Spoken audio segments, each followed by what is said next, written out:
Okay, let's just dive right in. We are in the middle of a truly massive shift. I mean, a change so profound, it's being compared to the industrial revolutions that completely reshaped our world.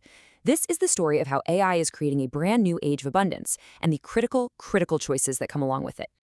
To really get your head around the sheer scale of what's happening, just look at these numbers. The amount of money pouring into AI right now is just staggering. The forecast for 2025 alone is $375 billion. Now, think about this. That is more than the entire inflation-adjusted cost of the Apollo program, the program that put a human on the moon. This isn't some side project. It's a global mobilization of resources on a truly historic level. And all this capital, it's not just funding more powerful software. No, it's doing something much more fundamental.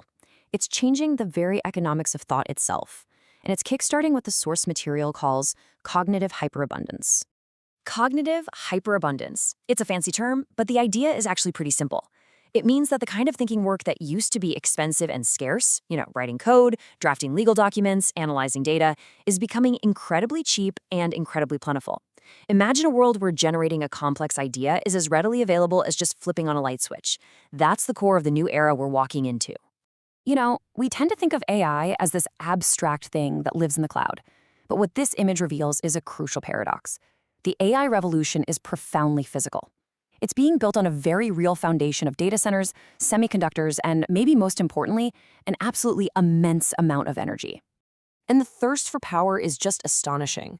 By 2030, the International Energy Agency projects that global data centers will need over 1,000 terawatt-hours of electricity every single year. That's more than double today's consumption, and its growth is just blowing every other sector out of the water.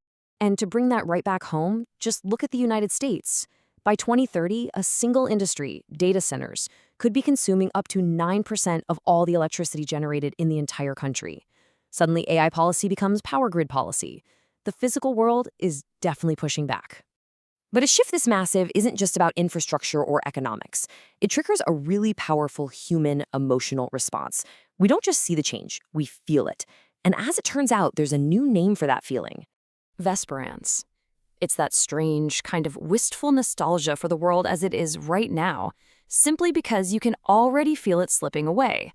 It's the sense that the present is already becoming the past, that an entire era is ending right before our very eyes. It's the anxiety that bubbles up when the traditional map for life, the one, go to school, get a job, climb the ladder, retire, when that whole thing just no longer seems to match the territory ahead. The old rules are losing their power, but the new ones haven't been written yet. That uncertainty, that feeling of the map disappearing, that's vesperance. So beyond all the forecasts and the feelings, what's actually happening to jobs right now? Let's look past the hype and dive into what the early data from the workplace is actually telling us.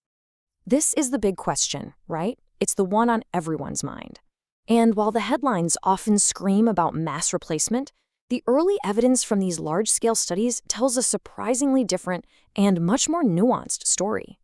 The data so far, it points to a story of compression, not elimination.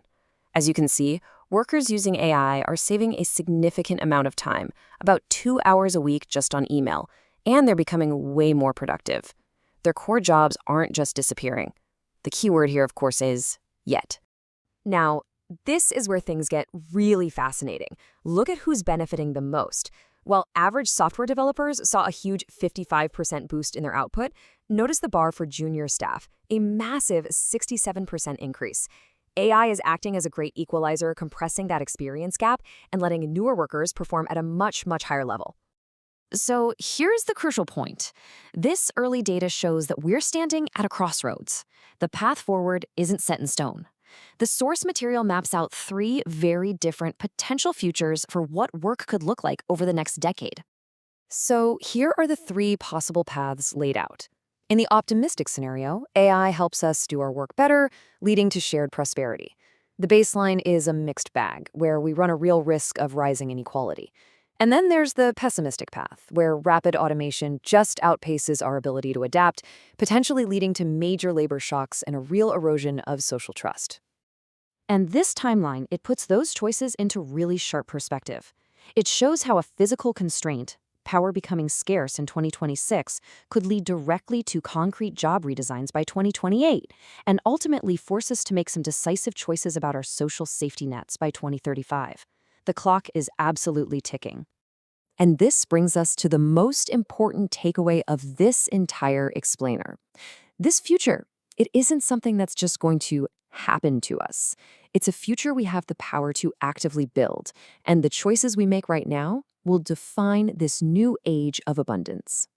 The ultimate challenge, then, isn't about making the technology more powerful. We know that's coming. The real fundamental challenge is distributional. The question has shifted from what can AI do to the far more important question, who gets to benefit from what it does? To answer that question, the source material proposes a clear 3-step strategy for navigating this transition actively, not passively. First, we need to measure what's actually happening so we're not flying blind. Second, we need to design policies to deliberately broaden the gains. And third, we have to guide the transition with honest communication that offers a real path forward. So as this new era of cognitive hyperabundance truly begins to dawn, the final, most important question isn't for the technology. It's for us. Abundance is coming. What will we choose to do with it?